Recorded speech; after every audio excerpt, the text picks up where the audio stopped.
नमस्कार। कैसे हैं आप लोग? मेरे ख्याल से अच्छे होंगे। और रात दिन सोशल मीडिया पर लगकर स्टेटस, इंस्टाग्राम पर वीडियो और फेसबुक पर और यूट्यूब पर शॉर्ट्स देख रहे होंगे। आजकल सोशल मीडिया एक नए प्रतिमान स्थापित कर रहा है। लोगों के घर के अंदर की बातें, तस्वीरें मनोरंजन का साधन बन रही हैं। और इसी तरीके का जब एक प्रकरण सामने आया, जब एक महिला एसडीएम ने अपने पति के साथ संबंध बिगाड़कर तलाक की अर्जी दाखिल कर दी, तो लोगों ने न्यायाधीश बनकर इस मुद्दे पर बहुत सारी प्रतिक्रियाएं व्यक्त की। इसका परिणाम भी सोशल मीडिया पर जारी हुआ और परिणाम घोषित करते समय लोगों ने ये नहीं सोचा कि आगे आने वाली पीढ़ी पर इसका क्या प्रभाव पड़ेगा। परिणाम ये था कि सिविल सेवा की तैयारी करने वाली जो महिलाएं हैं, उन्हें उनके पतियों द्वारा वापस बुलाया जा रहा है। और लोगों ने कहा वापस बुला भी लेना चाहिए, क्योंकि बाद में वो तो तलाक दे देगी, वो तो धोखा दे देगी। और ये खबर लोगों के व्हाट्सएप पर, लोगों के फेसबुक पर खूब ज्यादा शोभा बढ़ाती हुई दिखी। इस खबर को प्रचारित करने वालों के मन में एक विजय का भाव दिख सकता है, विजय का भाव दिख रहा भी है। लोग कह रहे हैं कि देख लिया पत्नी को आगे बढ़ाने का परिणाम, देख लिया बहुत उड़ रहे थे और अब औकात में आए हो। समस्या यहां ये नहीं, लोग पति पत्नी के सौहार्दपूर्ण संबंध चाहते हैं। समस्या यहां ये भी नहीं है कि लोग बहुत भला चाह रहे हैं, तथाकथित जो भी मुद्दे होते हैं उनके बारे में।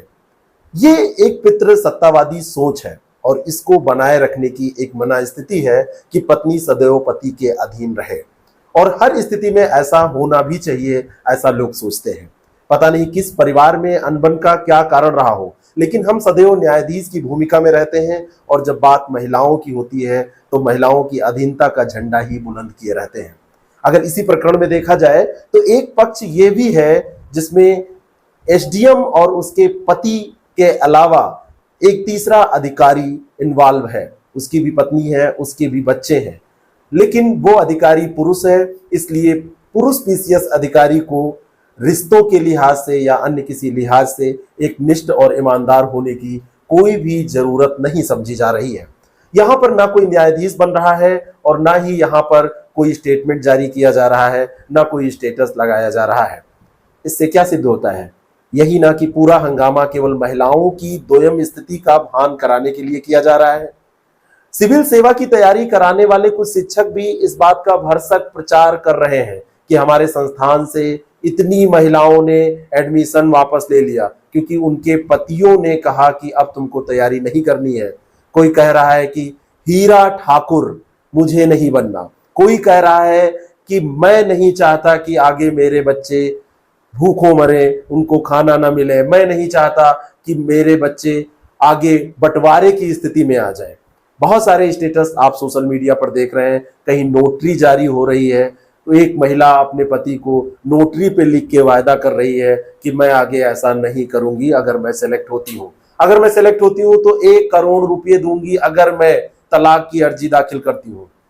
हो सकता है कि किसी कोचिंग के प्रचार से, ऐसी बातों के प्रोपेगेंडे से उनके एडमिशन बढ़ जाए, हो सकता है कि उनकी कमाई बढ़ जाए, लेकिन जो मैसेज जा रहा है वो सही नहीं है। और इस बात की क्या गारंटी है कि पति और पत्नी एक दूसरे के प्रति ईमानदार रहेंगे अगर तैयारी नहीं कराई गई, अगर वो अधिकारी नहीं बनी तो? क्या चारदीवारी के भीतर रहकर कभी किसी ने तलाक नहीं दिया है? क्या चारदीवारी के भीतर रहकर कभी किसी ने प्रेम प्रसंग अलग नहीं चलाए हैं? और अगर चारदीवारी के बाहर निकलने की बात है तो ये नारा बिल्कुल बेकार सिद्ध हो रहा है, जो कि गवर्नमेंट का सपना भी है और गवर्नमेंट इस पे काम भी कर रही है कि बेटी बचाओ बेटी पढ़ाओ। अगर बेटी बचाओ बेटी पढ़ाओ तो बेटी को घर पे कैसे बिठाओ? अगर बेटी को घर ना बिठाओ तो पत्नी को कैसे घर पर बिठा सकते हैं? अभी बात इतने पे ही समाप्त नहीं होती है, लेकिन आप सब बहुत होशियार हैं, समझदार हैं। थोड़ा सा सोशल मीडिया के आईने के अलावा अपनी मना स्थिति के अनुसार घटनाओं का विवेचन कीजिए, थोड़ा सा सोचिए और तलाशिए उन उत्तरों को जिनको अभी लोग नहीं तलाश पा रहे हैं। महज एक मुद्दा, महज एक छोटा सा इशू और इतना बड़ा मैसेज कि आगे कोई पत्नी तैयारी नहीं करेगी, आगे कोई पत्नी बाहर नहीं निकलेगी, आगे कोई पत्नी अधिकारी नहीं बनेगी। क्या ये उचित है? आपका कमेंट, आपके विचार मैं चाहता हूं कमेंट बॉक्स में जरूर आए। मिलते हैं अगले एपिसोड में कुछ ऐसी ही बातों के साथ। Thank you so much.